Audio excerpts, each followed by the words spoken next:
Un seul son peut porter plus de savoir que des bibliothèques entières. Dans le taoïsme, nous apprenons que le vide engendre toutes les formes, et dans la tradition védique, ce vide se manifeste comme vibration. Om, le mantra primordial, n'est pas un son qui s'explique uniquement par l'ouïe, mais par ce qui l'éveille en celui qui ose vraiment l'écouter. Au fil de l'histoire, ce symbole a été réduit à un simple ornement décoratif, alors qu'à sa racine, il est la matrice de toute expérience consciente. La chaîne Solstice naît pour redonner à ce symbole sa profondeur oubliée, révélant que chaque pratique spirituelle est une clé de transformation réelle. Êtes-vous prêt à découvrir pourquoi Om est bien plus qu'un son répété dans les cours de yoga? La structure du mantra est essentielle pour comprendre sa fonction. Le A symbolise le commencement, la naissance, l'émergence de la forme et de la conscience. Le U représente la continuité, la préservation et le développement de la vie. Le M indique la dissolution, la fin qui ouvre la voie à un nouveau cycle. Cette triade reflète l'observation des cycles naturels qui se répètent dans toutes les dimensions, jour et nuit, inspiration et expiration, naissance et mort. Le taoïsme nomme ce flux yin et yang, toujours en transformation. Ainsi, Om agit comme un code universel, valable aussi bien pour la cosmologie que pour la psychologie. Reconnaître cette composition, c'est reconnaître que tout vibre selon des motifs rythmiques. Lorsque Om est arrivé en Occident, il a subi un processus de simplification qui a réduit sa profondeur à celle d'un symbole exotique ou d'un simple son relaxant. Cette appropriation décontextualisée masque sa fonction originelle, un outil d'intégration entre l'esprit et l'univers. Des textes classiques comme la Mandukya Upanishad montrent clairement qu'U n'est pas un ornement culturel, mais une pratique de concentration et d'expansion de conscience. La psychologie moderne confirme que la perte de contexte réduit la valeur des symboles archétypiques. Homme transformé en logo ou en jingle ne remplit pas son rôle. La question est alors, pourquoi acceptons-nous de perdre le sens originel d'un symbole qui a traversé les millénaires intacts? La pratique correcte de l'intonation d'Om implique bien plus que la simple prononciation de sons. Chaque émission est accompagnée de la respiration, qui ajuste le rythme interne et la concentration mentale. Des recherches contemporaines en neurosciences montrent que la répétition de mantras réduit les fluctuations mentales et induit des états de calme actif. Mais l'essentiel réside dans le silence qui succède au son. Cet espace n'est pas vide, mais champ de perception élargi où l'esprit peut expérimenter ce que les Védas appellent Turaya, le quatrième état de conscience, au-delà de la veille, du rêve et du sommeil profond. Ce détail est souvent ignoré, mais c'est là que réside le noyau transformateur de la pratique. La dimension cosmologique d'Om articule le microcosme et le macrocosme. Chaque fois que le mantra est entonné, l'individu ne fait pas que vocaliser un son. Il aligne sa conscience sur le rythme universel. Cette idée est portée par la tradition védique, mais trouve un écho dans le Tao Te Ching, où Laozi décrit l'innommable comme l'origine du ciel et de la terre. Le silence après Om est cet innommable accessible par l'expérience directe. Le comprendre ne demande pas de croyance, mais une discipline de pratique. Om est donc à la fois théorie et méthode. Il est concept philosophique et exercice pratique, pont entre cosmologie et psychologie. La réduction d'Om à un objet décoratif illustre parfaitement la manière dont les cultures modernes traitent les symboles anciens. Le même phénomène se produit avec les archétypes artistiques qui, déplacés de leur contexte, perdent leur fonction.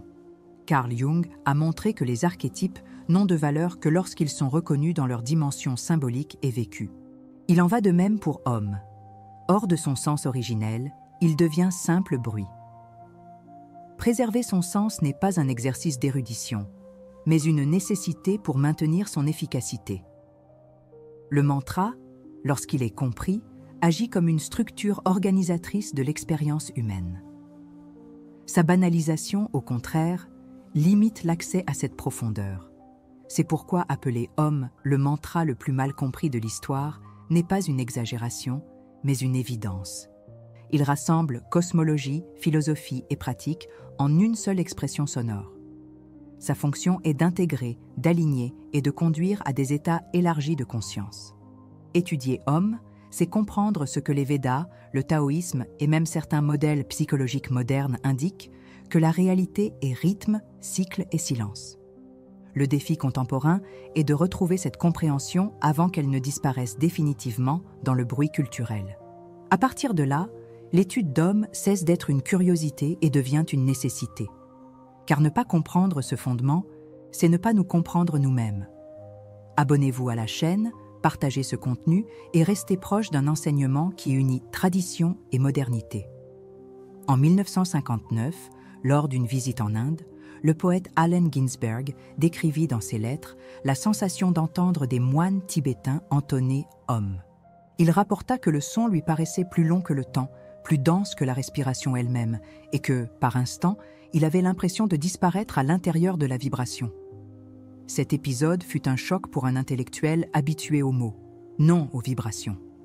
Ginsberg remarqua toutefois quelque chose d'inquiétant. De retour aux États-Unis, il trouva Om réduit à des motifs sur des posters psychédéliques et des autocollants de voitures. La tension entre l'expérience authentique et l'appropriation superficielle était posée. Om, qui devait être un portail, commençait à être transformé en logotype. Cette scène inaugure la distorsion qui s'amplifiera dans les décennies suivantes. La première exposition d'Om en Occident coïncida avec des mouvements culturels en quête de liberté spirituelle, mais dépourvus de rigueur philosophique. Dans les années 1960, le mantra fut popularisé par des groupes qui mêlaient yoga et consommation de drogue, produisant des interprétations fragmentées. La conséquence fut grave. La mémoire collective en vint à associer Om à un symbole de contre-culture, et non à une méthode millénaire d'expansion de conscience. Ce détournement de sens constitua le premier grand malentendu historique. Ce qui était clé d'intégration de l'esprit devint simple étiquette de rébellion esthétique. La rupture ne fut pas seulement culturelle, mais aussi psychologique. La banalisation effaça la profondeur et installa la confusion. Et la question résonne. Que se passe-t-il quand on perd la clé, mais que l'on garde seulement son dessin? Même dans les espaces de pratique, Om est encore souvent traité comme un détail périphérique. De nombreux cours de yoga en Occident utilisent le mantra uniquement pour marquer le début ou la fin de la séance. Le pratiquant est invité à répéter le son sans explication, comme s'il ne s'agissait que d'une formalité. Cet usage décontextualisé crée l'illusion de pratiquer, mais n'ouvre pas la voie à la transformation. C'est comme étudier la musique sans jamais apprendre à écouter le silence entre les notes. L'ambiguïté est claire. On répète le son pour se détendre, mais on ignore le silence qui le révèle. Le risque est de figer une habitude vide, confondant rituel et technique. Ce qui se perd alors n'est pas seulement la tradition, mais une réelle opportunité d'expansion de conscience. Le Mandukya Upanishad, l'un des textes les plus anciens de l'hindouisme, est entièrement consacré à Om. Chaque partie du mantra y est expliquée comme correspondant à des états de conscience. Veille, rêve, sommeil profond et état transcendant. Cette interprétation montre qu'Om n'est pas un simple symbole, mais une carte complète de l'expérience humaine. Ignorer cet enseignement revient à posséder un manuel de navigation et à ne l'utiliser que comme décoration murale. Le contraste entre profondeur et usage superficiel renforce la tension du récit. Le problème n'est pas seulement l'ignorance, mais un choix inconscient de réduire la sagesse à de l'esthétique. Si cette tendance se poursuit, Om deviendra une caricature irréversible, et la perte sera non seulement culturelle, mais également spirituelle. Cette banalisation a des effets concrets. Carl Jung avertissait que les symboles archétypiques, lorsqu'ils sont vidés de leur sens originel, deviennent source d'aliénation au lieu d'intégration. Om, traité comme un son exotique, ne remplit plus son rôle d'unifier conscient et inconscient. Au lieu de favoriser la présence, il devient distraction. Le résultat est une pratique superficielle, incapable de soutenir une transformation véritable. L'urgence est là. À chaque génération qui hérite d'une version réduite, on s'éloigne davantage de la compréhension authentique. L'avenir d'Om en Occident dépendra de la capacité à retrouver ou non cette profondeur. l'ambiguïté est posée. Reste-t-il encore du temps pour rétablir le sens originel? Homme ne sera-t-il retenu que comme une mode passagère et non comme le pranava mantra décrit dans les Védas? Nous perdrons alors non seulement un symbole, mais un outil millénaire d'introspection. Le vide sera comblé par des pratiques rapides de bien-être qui n'effleurent pas les couches les plus subtiles de la conscience. La psychologie se verra privée d'une ressource puissante d'intégration et la spiritualité se réduira à une consommation superficielle. La solution consiste à rétablir la fonction originelle du mantra comme méthode et non comme ornement. Étudier ses racines, comprendre ses niveaux de signification et pratiquer en pleine conscience sont des étapes nécessaires. Chaque répétition d'Om peut être un bruit vide ou un exercice d'intégration. L'avenir dépend du choix de chaque pratiquant et de chaque enseignant de raviver ou non cette profondeur. Continuez à suivre cette étude, plongez dans les prochains contenus et restez présent sur ce chemin de resignification. Le silence après le son ne se révèle qu'à celui qui persiste. L'alternative la plus cohérente pour restaurer le sens d'Om est de le pratiquer de manière consciente, en portant une attention totale au son et au silence qui le suit. Cette forme de pratique, encore peu connue, ne consiste pas seulement à vocaliser, mais à mesurer la durée de l'expiration pendant que le son se prolonge. Des études en neurophysiologie montrent que l'expiration longue active le nerf vague, responsable de l'équilibre du système nerveux autonome. En alignant Om avec une respiration lente, on induit une réponse de relaxation profonde et une concentration mentale soutenue. Cette technique transforme le mantra en un exercice scientifique d'autorégulation émotionnelle. Contrairement à la répétition automatique, le pratiquant en ressent ici les effets en temps réel. C'est cette pratique qui redonne à Om sa fonction originelle. À l'inverse, les approches qui réduisent Om à un simple outil de relaxation produisent des effets limités, parfois même contre-productifs. L'usage superficiel peut créer une dépendance à l'environnement extérieur, musique d'ambiance, voix de groupe ou esthétique ritualisée, empêchant le pratiquant de développer une autonomie intérieure. De plus, réduire Om à une habitude mécanique peut générer de la frustration en l'absence de résultats tangibles. Ce scénario conduit à la démotivation et renforce l'idée que les mantras ne fonctionnent pas. La psychologie cognitive explique ce phénomène comme un renforcement négatif. Lorsque l'attente n'est pas comblée, le cerveau dévalorise la pratique. Le problème ne vient pas du mantra, mais d'un usage erroné. La pratique correcte, au contraire, demande une discipline brève, mais intense. Entonner Om 3 fois avec une attention pleine, suivie d'au moins 30 secondes de silence conscient. Cette technique simple interrompt les schémas mentaux habituels de dispersion.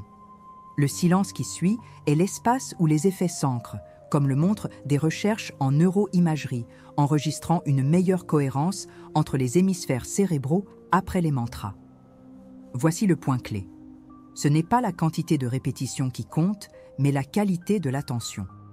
Le pratiquant découvre non seulement la sérénité, mais aussi la clarté et l'organisation mentale. C'est dans cette expérience que réside le véritable bénéfice.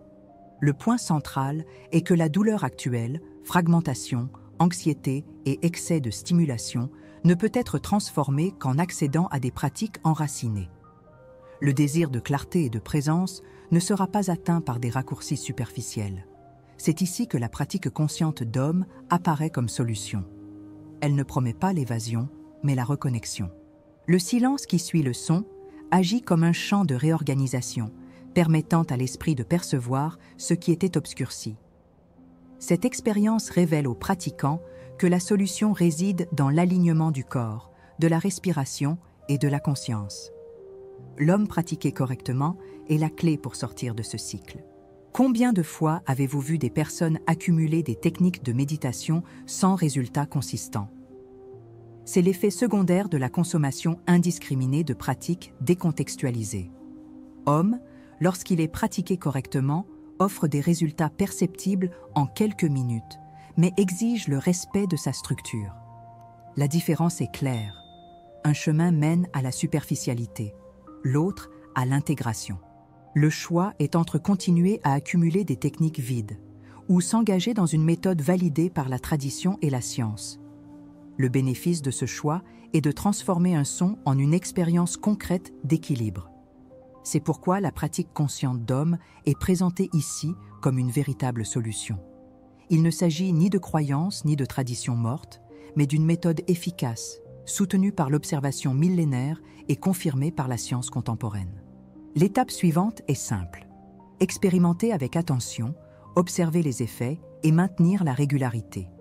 À chaque répétition, la clarté s'accroît et l'esprit se réorganise. Pour consolider cet engagement, écrivez en commentaire « Je choisis le silence après le son ». Cette phrase est la déclaration que vous n'accepterez plus les versions superficielles. C'est le choix de s'engager dans la profondeur, l'intégration et la clarté. Continuez à suivre cette étude et maintenez votre pratique vivante. La psychologie transpersonnelle montre que les états élargis de conscience permettent de réorganiser des schémas émotionnels enracinés, réduisant ainsi les symptômes d'anxiété et la rumination mentale. Le taoïsme explique que lorsque le corps et la respiration sont alignés, l'énergie vitale circule sans blocage, et Om agit comme catalyseur de cette harmonisation. Dans le bouddhisme tibétain, l'intonation des mantras est perçue comme une méthode pour dissoudre les oscillations mentales et rapprocher le pratiquant d'un état de clarté. L'application pratique n'est donc pas un détail secondaire, mais le cœur même de la transformation. 29% des adultes aux États-Unis déclarent pratiquer une forme de méditation, mais seulement 8% maintiennent une régularité hebdomadaire. Cela montre que la plupart essaient, mais abandonnent, faute de méthodes structurées. L'anxiété touche plus de 300 millions de personnes dans le monde, beaucoup cherchant des solutions rapides et superficielles.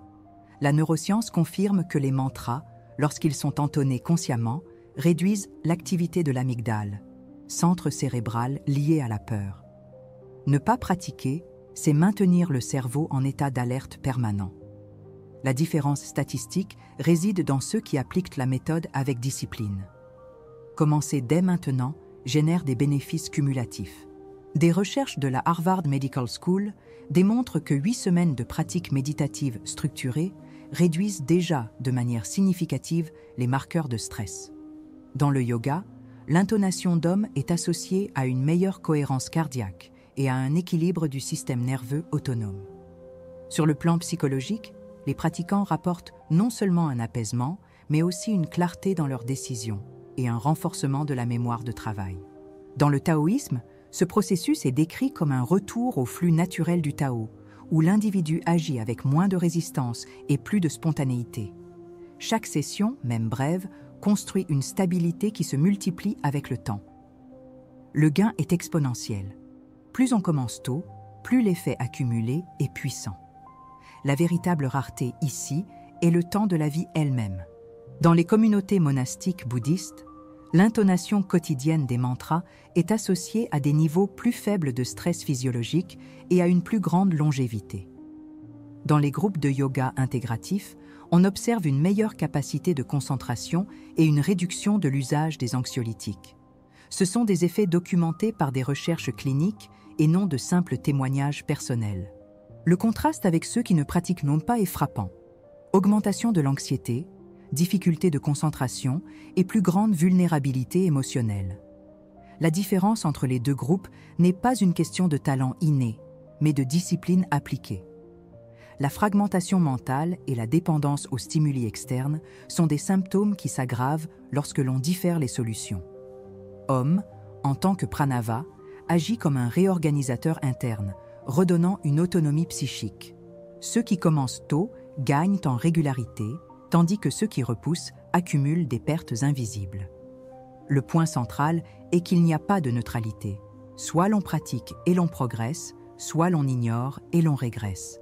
Le dilemme est posé et la décision est inévitable. L'avenir du lecteur dépend de ce choix. La conclusion de cette analyse est claire. La solution la plus efficace est déjà disponible, soutenue par une tradition millénaire et des données contemporaines. Le problème n'est pas le manque de ressources, mais le manque d'action. Om, pratiqué consciemment, relie philosophie, psychologie et spiritualité dans une pratique concrète de transformation. Remettre à plus tard, c'est prolonger la souffrance. Agir, c'est entrer sur le chemin de la clarté.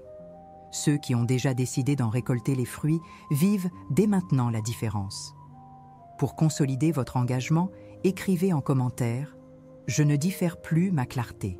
Cette phrase marque le choix de sortir de l'inertie et d'assumer la pratique. L'étape suivante est de continuer à suivre cet enseignement et de transformer la décision en constance. Quand le son d'homme se dissout dans le silence, reste la question « Qu'est-ce qui demeure vraiment ?» Cette interrogation fait écho au principe taoïste selon lequel le vide n'est pas absence, mais puissance créatrice. Le chemin parcouru jusqu'ici a montré que le mantra n'est pas seulement un son, mais une méthode qui traverse philosophie, psychologie et spiritualité. Le bénéfice d'accompagner cette réflexion est de comprendre que les symboles millénaires ne sont pas des reliques, mais des cartes vivantes de connaissance de soi. L'expérience pratique, soutenue par l'analyse conceptuelle, révèle que la clarté se conquiert par la discipline. Et peut-être que la véritable leçon réside dans la compréhension que le silence a plus à enseigner que n'importe quelle parole. C'est le point où la réflexion se transforme en présence. Le taoïsme enseigne que celui qui sait ne parle pas, celui qui parle ne sait pas. Cette maxime invite à réfléchir sur la fonction d'homme. Plus que le prononcer, il s'agit d'écouter l'espace entre les sons. Le silence qui s'ouvre n'achève pas, mais déploie de nouvelles couches de compréhension. La philosophie bouddhiste renforce cette idée en affirmant que tout est impermanent, y compris les interprétations que nous donnons aux symboles. La conclusion ici n'est pas définitive, mais une ouverture à l'investigation personnelle.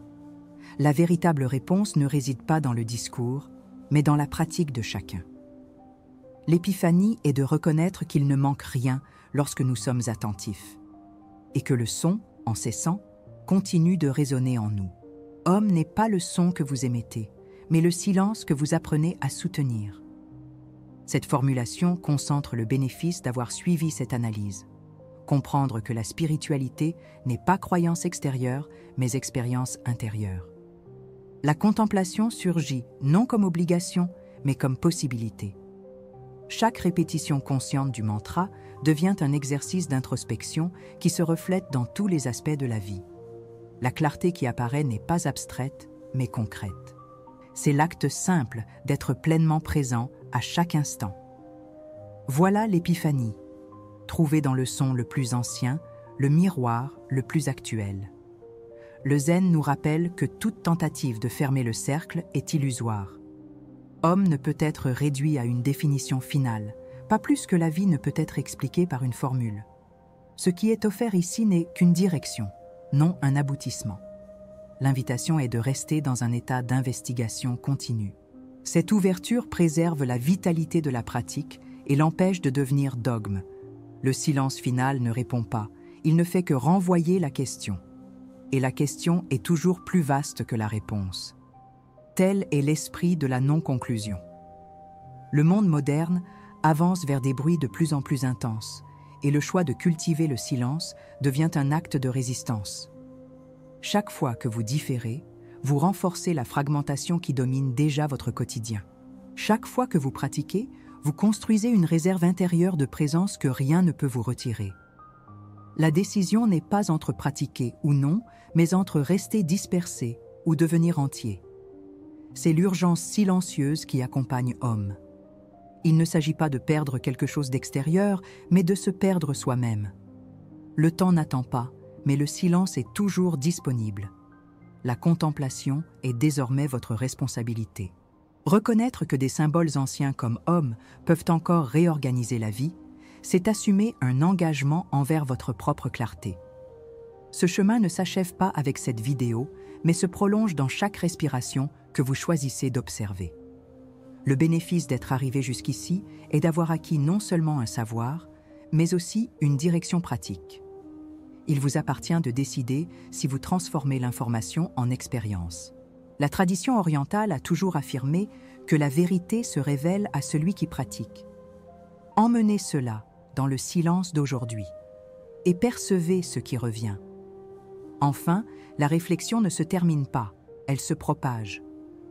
Partager vos perceptions fait partie du processus d'intégration de ce qui a été appris. Commentez vos expériences, décrivez ce qui a résonné et permettez aux autres de reconnaître leur propre miroir.